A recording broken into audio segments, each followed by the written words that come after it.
여호와의 눈, 여호와의 눈이라는 말씀의 제목으로 우리 함께 은혜 받는 그런 귀한 시간 되어지기를 원합니다. 하나님께 눈이 있다라는 거예요. 그러니까 우리가 하나님을 생각할 때에 하나님을 막연한 어떤 신화적인 대상으로 생각하는 것은 신앙상에 하나도 도움이 되어지지 아니하고 그것은 하나님을 전혀 알지 못하는 겁니다. 하나님은 개념이나 철학이나 어떤 그 탁월한 사상의 어떤 그 결과물이 아니라 인격이십니다. 인격체이셔요. 사실은 하나님의 그러한 인격이 우리 안에 있는 것이고 하나님의 형상으로 지음을 받은 저와 여러분들이 행하는 그런 모든 것들이 사실은 하나님으로부터 말미암았어요. 우리가 하나님 앞에 지음을 받았기 때문에. 그래서 우리는 보고 듣고 느끼지 않습니까? 그와 마찬가지로 하나님도 이 세상을 보고 또 들으시고 느끼시고 또 생각하신다라는 거예요. 우리 성경상에서 하나님께서 우리를 보고 계신다라는 것을 항상 확인합니다. 바벨탑을 지을 때도 하나님께서 사람들이 바벨탑을 짓는 것을 보셨다라고 얘기하고 있습니다. 또 하나님께서 이삭을 아브라함에게 주시려고 하신다라고 했을 때 아브라함이 자기와 그 아내 사라가 이미 나이가 들었고 사라는 그 생물학적으로 아이를 낳을 수가 없는데 아이가 있을 것이다 라는 얘기를 듣고 피식 웃거든요. 그랬을 때 하나님께서 그걸 들었다라고 이렇게 말씀을 하시는 것을 볼 수가 있습니다. 아사왕 오늘 우리가 이야기를 나누고 있는데 아사왕 후대에 히스기야 왕이 있는데 히스기야 왕이 자기가 이제 병이 걸려가지고 죽게 되어졌을 때 이사야 선지자를 통해서 유언장을 써라. 그랬을 때 이 히스기야가 너무 괴로워가지고 벽을 향하여서 얼굴을 대고 하나님 앞에 간절히 기도를 합니다. 눈물을 흘리면서 기도를 합니다. 살려달라고요. 그랬을 때 하나님이 이사야 선지자를 통하여서 바로 히스기야 왕한테 뭐라고 얘기를 하냐면 내가 내 기도를 보았다. 내 기도를 들었다. 내 눈물을 보았다 라고 하면서 내 연수를 내가 15년을 늘려주겠다라고 말씀하시는 장면을 우리가 보게 되어집니다. 또 오늘은 이 그 하나니 선지자를 통하여서 아사 왕에게 메시지를 보내주고 있는데 그 메시지 속에서 보게 되어지면 구체적으로 우리 오늘 핵심 구절인데 9절 말씀 우리 다 같이 한번 읽겠습니다. 시작. 여호와의 눈은 온 땅을 두루 감찰하사 전심으로 자기에게 향하는 자들을 위하여 능력을 베푸시나니. 분명하게 여호와의 눈은 온 땅을 두루 감찰하사, 물론 우리와 같은 이런 어떤 물리적인 그런 시력이 있는 망막이 있고 또 병이 걸릴 수 있는, 그래서 건조증이 걸려서 안약을 넣어야 하는 그러한 의미의 어떤 그 신체적인 부위를 상징하는 것은 아니겠죠. 그러나 분명하게 하나님은 보실 수 있다라는 거예요. 보고 계신다라는 거예요. 온 땅을 보실 수 있는 분이시라는 거예요. 그렇기 때문에 우리는 하나님의 레이더망 안에 있어요. 하나님이 보고 계셔요. 저와 여러분들을 보고 계신다라는 거예요. 그런데 하나님은 그냥 보시는 게 아니에요. 심심해서 보는 게 아니고 보여지니까 보시는 하나님이 아니시거든요. 하나님은 목적을 가지고서 보신다라는 거예요. 여호와의 눈은 온 땅을 두루 감찰하신다. 감찰하신다라고 했거든요. 감찰이라는 표현은 그냥 보는 거 아니잖아요. 훑어보는 거 아니고 대충 보는 것 아니지 않습니까? 그냥 보여져서 있으니까, 지금 제가 여러분들을 보고 있듯이 여러분들이 그 자리에 있으니까 보는 그런 의미가 아니지 않습니까? 감찰한다라는 의미는 자세하게 본다라는 거잖아요. 감찰한다라는 의미는 목적을 가지고서 본다라는 거 아니에요. 어떤 그 감찰을 한다라고 했어요. 무슨 실수를 했는지, 또 무슨 잘못을 했는지, 뭘 잘하는지, 또 어떻게 하는지, 그런 거를 자세하게 본다는 의미가 감찰하신다라는 건데, 오늘 이 표현 속에서 하나님은 우리를 감찰하신대요. 온 땅을 감찰하신대요. 참 쉽지 않은 그런 말씀이긴 합니다. 그렇죠? 하나님이 나를 감찰하고 계셔. 여러분, 하나님이 보지 못하시는 곳은 없고 또 모든 것을 보시지 않아요. 사실은 하나님은 이 현상적인 것뿐만 아니라 우리 안에 있는 내적인 것까지도 보시는 하나님인데, 하나님이 그냥 보시는 게 아니라 감찰하여서 보신다? 참 불편한 진실 아닐 수가 없어요. 그렇죠? 굉장히 불편한 진실입니다. 하나님이 나를 어떻게 보고 계실까? 근데 하나님이 우리를 감찰하시는 이유가 있어요.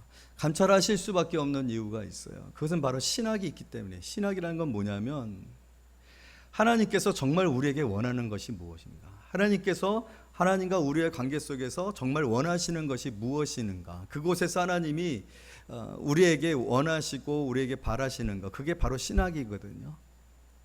그런데 하나님이 신학적인 관점에서 우리를 보고 계시는 것, 그것은 무엇이냐면 하나님과의 우리의 관계 속에서 우리가 과연 오늘 성경에 기록되어져 있는 것처럼 여호와의 눈은 온 땅을 두루 감찰하사 뭘 찾으시는 거예요? 전심으로 자기에게 향하는 자들을.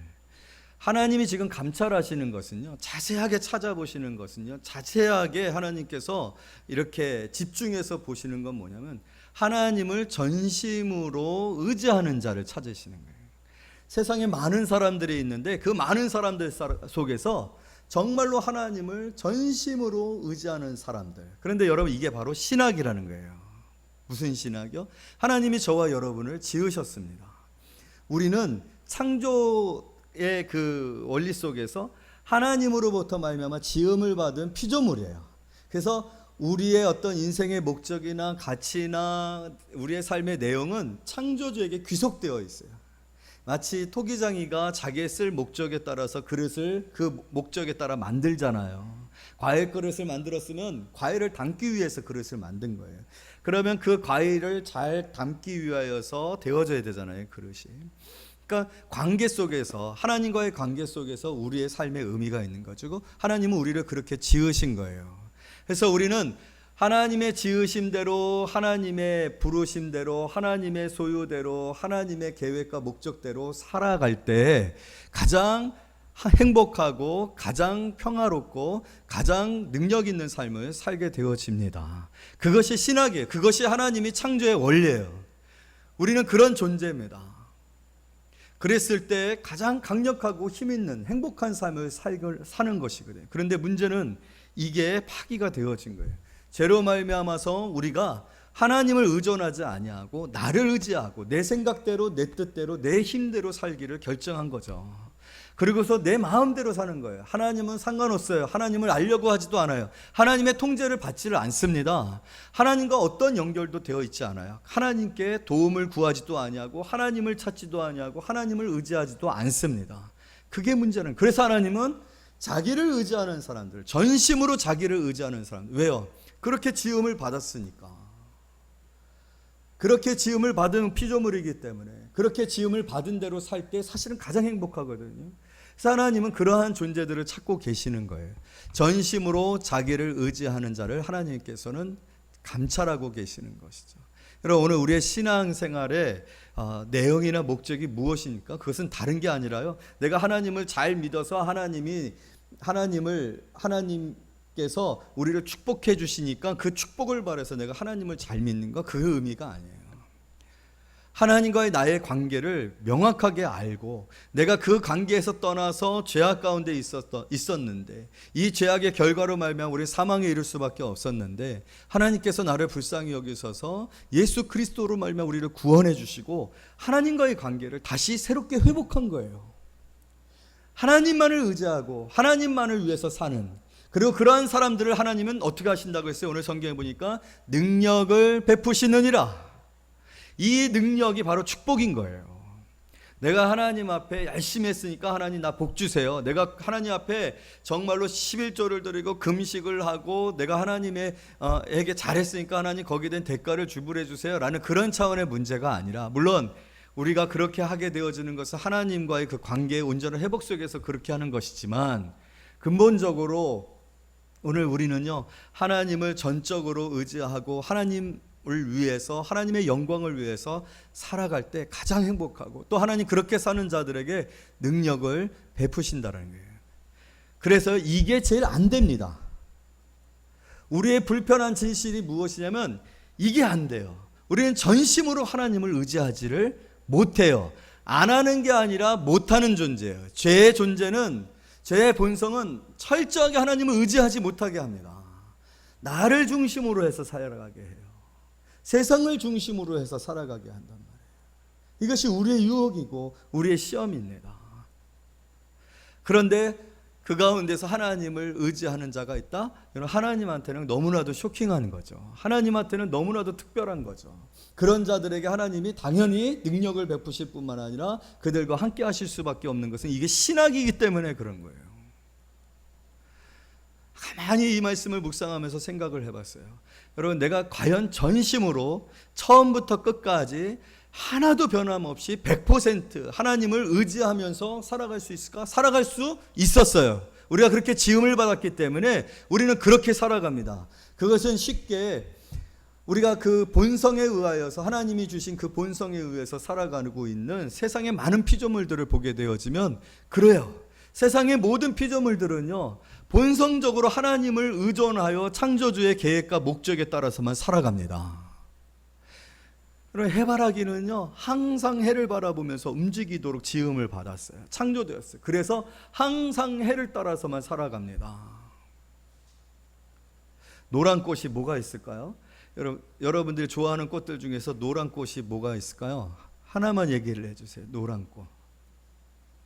사람들이 유전자를 변이시켜서 색깔을 바꿔서 그렇죠. 여러분, 노란색의 꽃을 피워라 하나님이 그렇게 지은 꽃들은요, 몇백 년, 몇천 년, 몇만 년, 몇 억만 년 동안 노란색 꽃만 피웠어요. 전심으로 하나님의 지음을 받은 대로 그들은 그들의 일들을 할 뿐이에요. 그런데 그것을 안 하는 유일한 존재가 있는데 그게 바로 인간이다. 하나님 앞에 불순종하고 하나님을 떠나고 자기의 뜻대로 자기의 마음대로 살게로, 그게 바로 죄예요. 죄의 본질이에요. 죄의 본질은 절대로 하나님을 섬기지 아니하게 합니다. 그렇기 때문에 제 본성 안에서 살아가고 있는 저와 여러분들은 전심으로 여호와를 의지 못합니다. 그런데 더 여호와를 의지하게 하는 일, 그게 바로 믿음의 일이고요, 그게 바로 거룩하게 되어지는 일이고, 그게 바로 성화의 사실은 핵심입니다. 그래서 오늘 우리가요, 자꾸만 도덕적이고 윤리적인 것으로만 신앙생활을 평가하려고 하는데, 사실은요, 도덕적이고 윤리적이고 착한 사람이 되는 게 목적이 아니에요.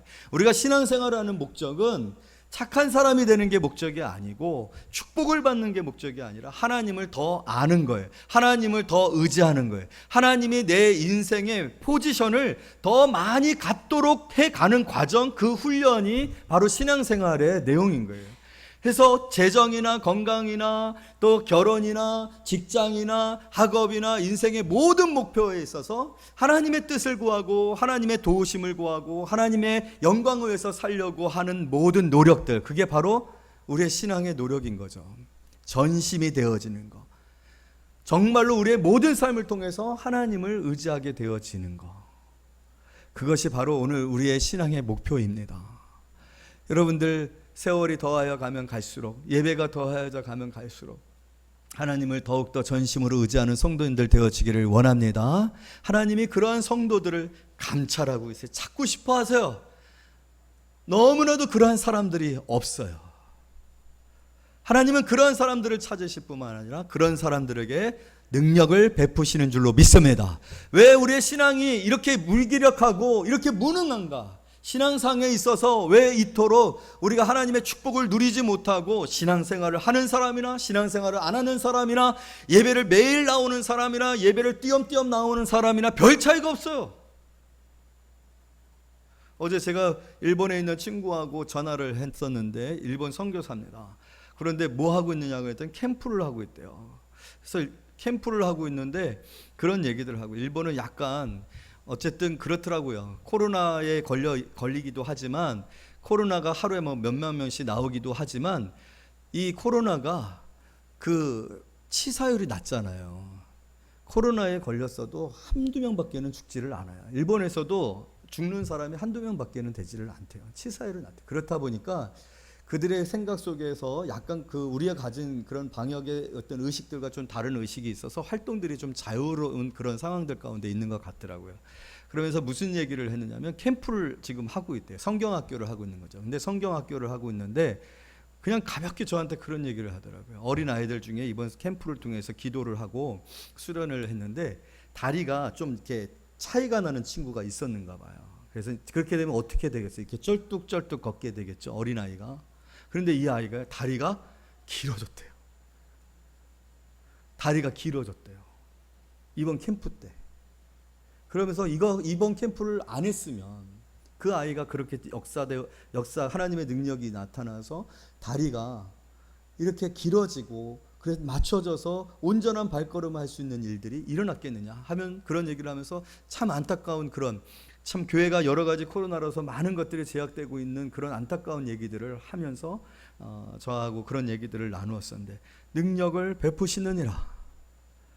여러분 왜 하나님의 그 역사와 능력의 그 놀라운 가운데 얼마나 많은 일들이 기적이 내가 상상치 못할 일이 여러분 전 지금 어제 있었던 일 여러분들에게 얘기합니다. 어제도 능력은 있었어요. 어제도 하나님은 기적을 베푸셨어요. 아멘. 오늘도 하나님은 기적을 베푸시기를 원하셔요.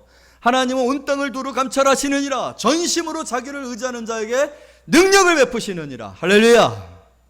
그런데 이거는 능력이고 뭐고 예배도 힘들고 성도들도 지쳐있고 무기력하고 기도도 이제는 힘이 없고 왜 이렇게 되어지고 있느냐는 거예요.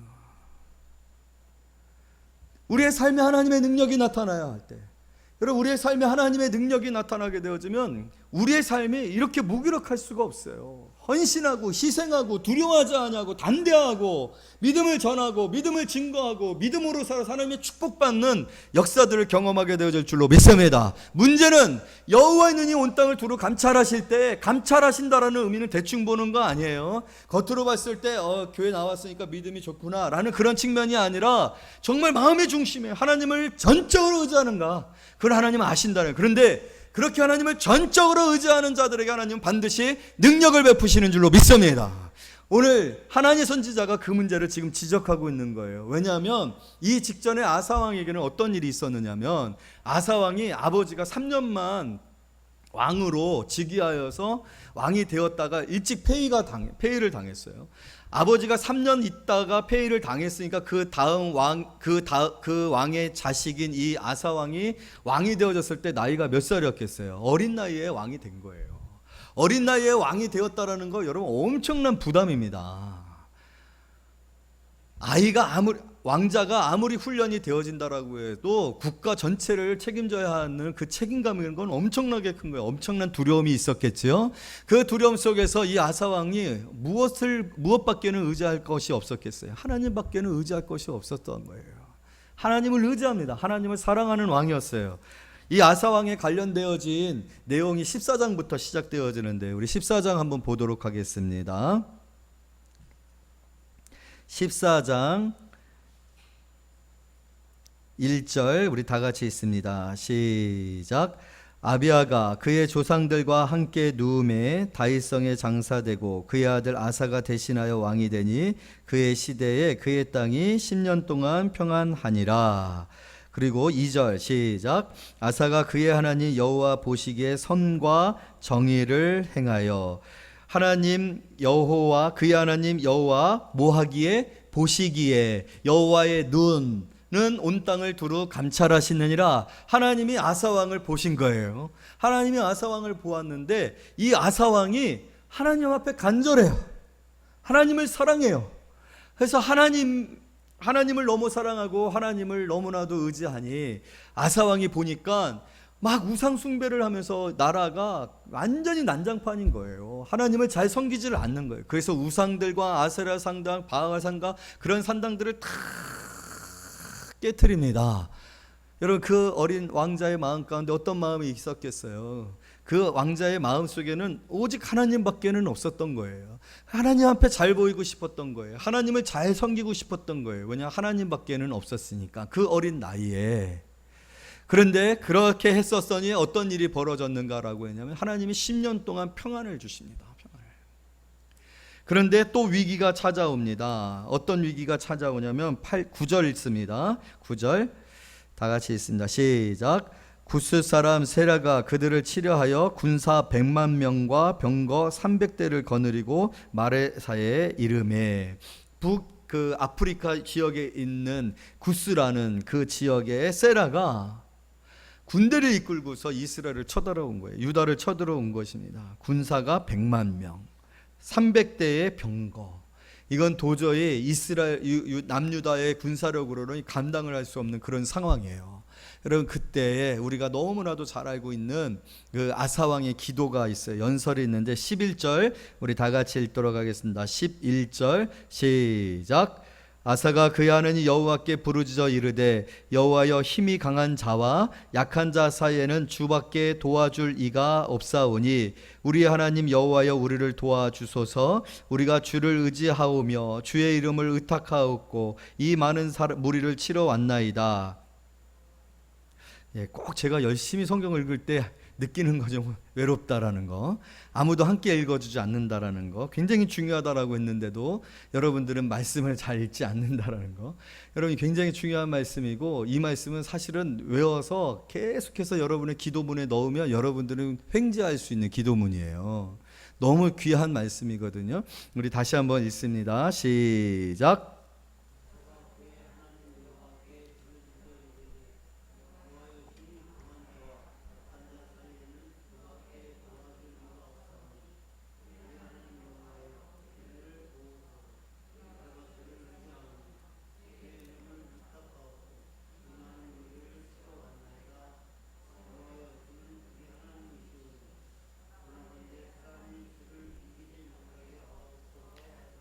아멘. 아주 이런 설교 해야 합니다. 너무 명언이에요. 전심으로 여호와를 의지하고 있습니다. 사실은 아사 왕은 나이도 어리고 이 구스의 군사력 그 자체가 가공할 만하고, 이 상황 속에서 아사 왕이 할 수 있는 일이 뭐가 있겠습니까? 하려고 해서 하기보다는 할 수밖에 없어서 하고 있는데, 여러분 그러나 사실은 할 수밖에 없는 존재가 우리거든요. 우리는 하나님 앞에 이 세상에서 할 수밖에 없는, 하나님을 의지할 수밖에 없는, 정말로 이 세상에 어떤 것이든지 우리에게 도움이 될 수 있는 이는 하나님밖에는 없는 그런 존재들인데, 우린 자꾸만 이걸 잊어버리거든요. 꼭 사건이 나타나야, 무슨 일들이 터져야 이런 생각들이 들어지는 거예요. 그런 생각이 들어지는 것도 은혜긴 하지만, 여러분 아사왕이 구합니다. 약한 자나 강한 자, 그러나 우리를 도와줄 이는 오직 하나님밖에는 없습니다. 우리 하나님 여호와 우리를 도와주소서. 우리가 주를 의지하며 주의 이름을 의탁하옵고 여호와여 주는 우리 하나님이시오니 원하건대 사람이 주를 이기지 못하게 하옵소서. 신학이 있죠. 절대로 사람은 하나님을 이기지 못합니다. 하나님이 항상 이깁니다. 할렐루야. 하나님을 의지하는 거예요. 전심으로 하나님을 의지하는 거예요. 하나님께서 어떻게 하셨겠습니까? 능력을 베푸시느니라 하나님의 선지자를 통하여서 말씀해 주신 그 말씀대로 행하셨고, 이 승리를 통하여서 이스라엘은 큰 전쟁의 승리와 또 이들이 가지고 온 모든 노획물을 취하여서 그것이 경제적인 기반이 돼서 유다가 부흥하게 되어지는 그러한 이유가 되어지는 것을 볼 수가 있습니다. 할렐루야. 여러분 하나님을 전심으로 의지하는 자의 삶 가운데 항상 이러한 삶이 있어지는 줄로 믿습니다. 14장, 15장, 16장에서요 제일 주요한 단어들이 있어요. 그 주요한 단어들이 무엇이냐면요, 우리 한번 제가 몇 절을 말씀해 드릴 테니까 한번 읽어보시기를 바랍니다. 4절 다 같이 있습니다. 시작. 자, 14장 4절 시작.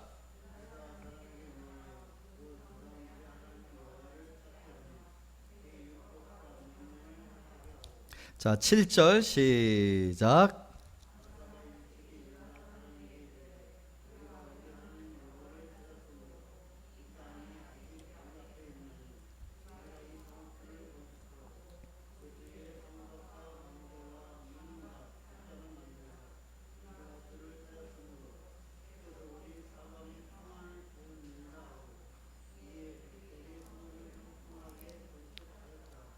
네, 이제 이 정도 되어지면 목사님이 뭘 얘기하실지 준비가 되실 거예요. 15장 2절 시작.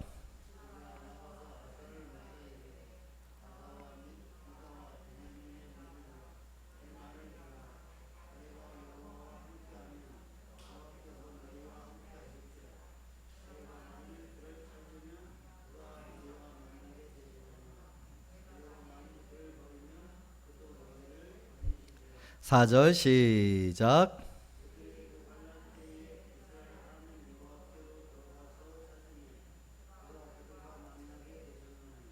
12절 시작.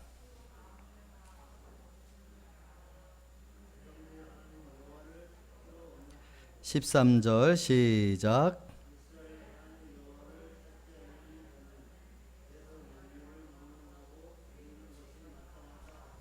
네, 여기까지만 할게요. 마스크 쓰고 계시는데 계속 성경 읽게 하니까 여러분 죽을 것 같죠?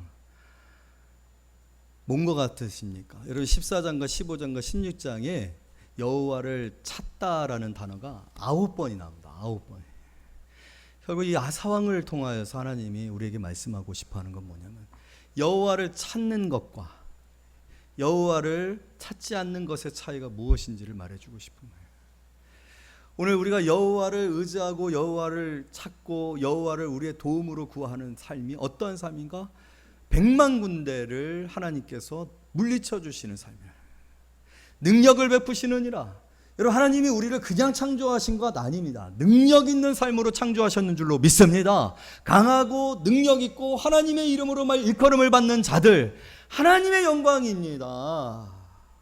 하나님의 영광을 돌리는 자로 창조되어진 자들이 대충 창조되었겠습니까? 그렇지 않아요. 그렇게 불림을 받은 자들 아니에요. 저와 여러분의 삶이 근근히 먹고 사는 것에 만족하는 삶으로 창조되어진 자들이 아니라는 거예요. 함부로 사람들이 손가락질을 해서 비웃고 멸시하고 무시할 수 있는 사람들로 창조되어진 사람들 아니라는 거예요. 아무리 이 세상에 고관들이 있고 뛰어나고 탁월한 자들이 있다 할지라도 하나님으로 말미암는 사람들, 하나님을 의지하는 사람들을 함부로 하지 못하도록 하나님이 하실 존재로 창조하셨다라는 거예요. 능력을 베푸시느라. 그러므로 오늘 저와 여러분들의 삶이 여호와를 찾을 때 바로 그 삶이 우리의 삶이 되고 그 삶을 통해서 하나님 영광을 받으실 줄로 믿습니다.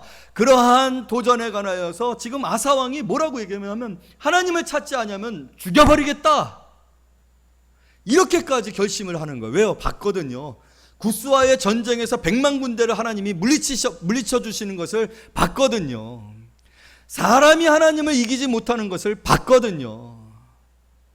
그리고서 돌아오는 군대를 향하여 하나님께서 선지자를 보내서 이 말씀을 주신 거고, 이 말씀에 대한 아사왕과 이스라엘 백성이 오직 여호와만을 섬기겠다, 마음과 뜻과 정성을 다하여 여호와를 찾기를 언약하고 이스라엘 하나님 여호와를 찾지 아니하는 대소 남녀를 막론하고 죽이는 것이 마땅하다 봤으니까요. 그렇게 결심했던 거예요. 그리고 심지어는요, 그 다음에 나오는 기록을 보게 되면 자기 엄마가 마아간데 아세라상을 숭배하는 거예요. 폐위시켜버립니다, 엄마를. 그리고 그 상을 막 팍팍 갈아가지고 기드론 시내에 흘려보냅니다. 그렇게까지 했었던 왕이 바로 아사왕이었고, 그런 아사왕에게 하나님께서 40년이라는 세월의 축복을 주셔요. 유다왕 아사왕 시대가 40년인데 그 40년 동안에 북이스라엘에는요 7, 8명의 왕들이 바뀌어요. 왕들이 계속해서 바뀌는데 이 유다는요 40년 동안 아사왕 한 사람이 평화를 지킵니다. 얼마나 대단한 축복을 받은, 하나님이 지켜주시니까. 근데 여러분 오늘 우리가 읽은 이 본문은 어떤 내용이냐면, 이 남유다가 북이스라엘과 경계를 하고 있는데 북이스라엘의 왕은 바아사 왕이었어요. 근데 이 바아사 왕이 자꾸만 아사 왕이 하나님의 축복을 너무 받으니까 이 북이스라엘 같은 민족이잖아요. 그러니까 우리랑 똑같은 거예요. 남쪽이랑 북쪽, 그런 의미예요. 그래서 북이스라엘 사람들이 남쪽으로 자꾸 내려가는 거예요. 남쪽으로. 그리고 남쪽에 예루살렘이 있잖아요. 그러니까 아사 왕이 너무 평안한 시대를 유지하고 축복받고 하나님이 함께 하시는 걸 보니까 북이스라엘에 믿음 있는 사람들이 다 남쪽으로 내려가는 거예요. 그러니까 이 바하사가 안 되겠다 해가지고 철벽을 치는 겁니다. 국고성을 만들어서 경계선을 만들어요. 그러니까 이 아사왕이 이 경계선에 대한 위압감을 느낀 나머지 그 북이스라엘 옆에 있는 아람왕 베나다닥에게 그 돈을 줘요. 돈을 줘가지고 이 바사 북이스라엘을 쳐달라고 그렇게 요구를 합니다. 그 장면에 참 어이가 없는 장면이 하나 나오는데 16장입니다. 16장 1절 2절 우리 다 같이 읽습니다. 제가 먼저 1절 읽을게요. 아사 왕 제 36년에 이스라엘 왕 바하사가 유다를 치러 올라와서 라마를 건축하여 사람을 유다 왕 아사에게 왕래하지 못하게 하려 한지라.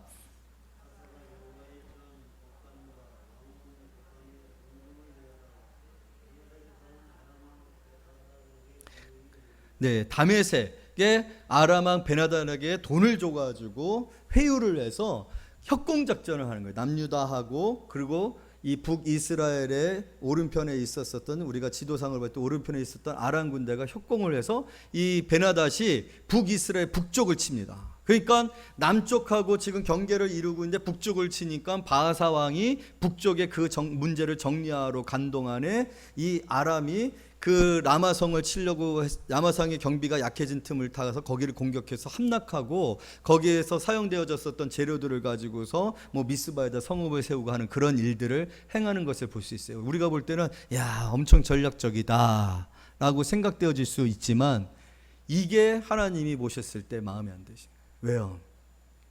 이건 아무것도 아니거든요.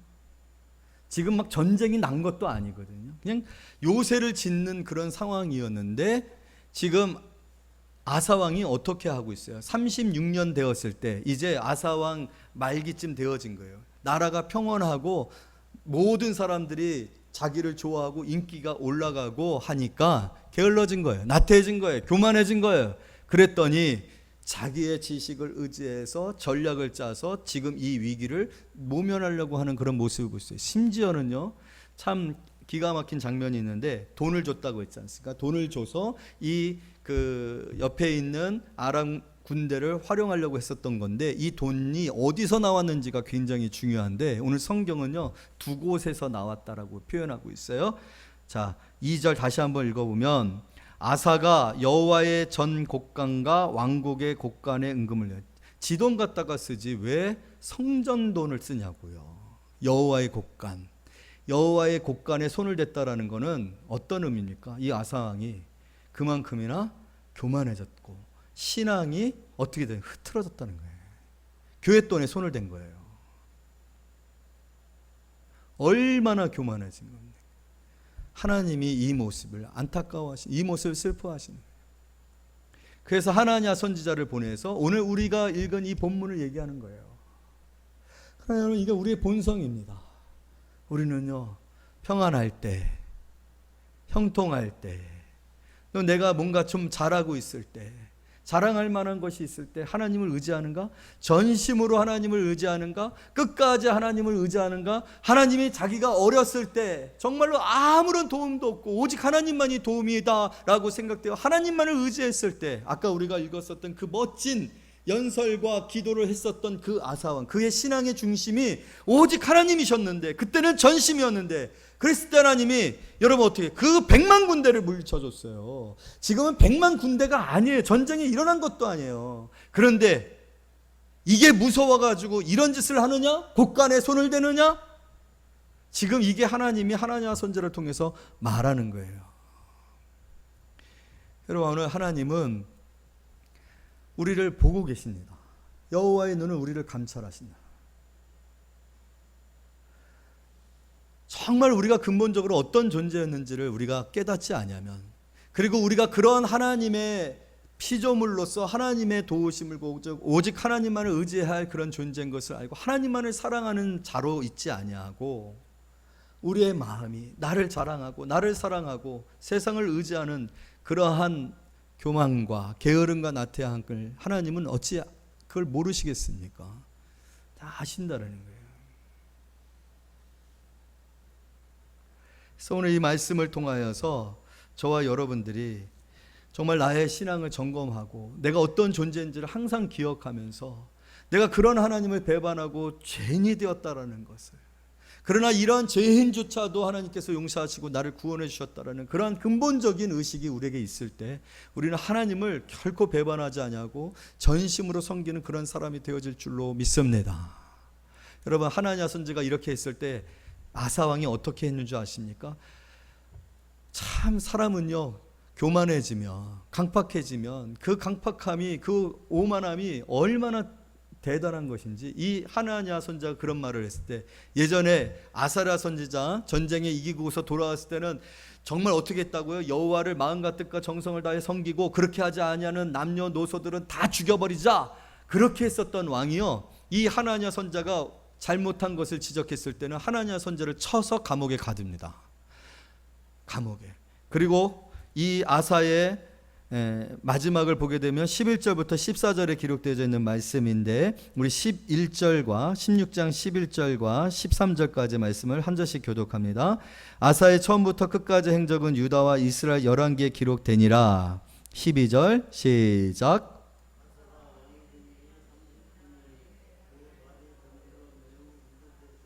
병이 있을 때 그가 여호와께 구하지 아니하고 의원들에게 구하지 아니하였더라. 아사가 왕이 있은 지 41년의 후에 죽어 그의 조상들과 함께 누우매. 여러분, 아사 왕의 마지막은 전심으로 여호와를 의지하는 것으로 끝나지 않고,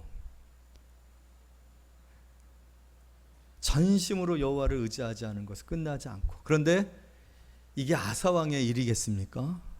그렇지 않더래. 우리의 본성은 여호와를 의지하지 않습니다. 여호와를 의지하는 게 쉽습니까? 여호와를 의지하지 않는 게 쉽습니까? 여호와를 의지하지 않는 게 쉽습니다. 그게 우리의 본성이 되어져 있어요. 바울이 얘기한 것, 나를 쳐 복종케 하지 아니하는, 끊임없이 우리를 돌아보고 내가 혹시라도 교만하거나, 내가 혹시라도 사람을 의지하거나, 내가 혹시라도 사람에게 보이려 하거나, 내가 사람들의 평판에 움직여지거나, 내가 나를 자랑하려고 하는 것은 아닌가 하는 것을 끊임없이 기도하며 돌이켜보며 나를 점검하지 아니하면, 우리의 마음 가운데 들어진 이 강팍함과 오만함과 교만함은 하나님을 전심으로 의지하지 않습니다. 그러나 하나님은 그것을 보신다라는 거예요. 그런 하나님 앞에 여러분, 우리가 항상 우리를 주의하여서 마음을 지키고 나를 쳐서 복종하여 겸손하며, 나의 도움은 오직 하나님이십니다. 사람이 하나님을 이기지 못하게 하십시오. 여러분, 절대로 하나님을 사람이 이기지 못합니다. 물질도 하나님을 이기지 못합니다. 어떤 것도 하나님을 이기지 못합니다. 우리는 그것을 믿습니다. 우리가 오직 구하고 의지할 이는, 우리의 도움은 오직 하나님밖에는 없어요. 그 마음을 보시는, 그 마음을 보시고 그 마음을 보시는 하나님이 우리의 삶 가운데 함께 하시는 은혜가 풍성하게 넘쳐나는 저와 여러분, 우리 교회가 되어지시기를 말씀으로 축복합니다.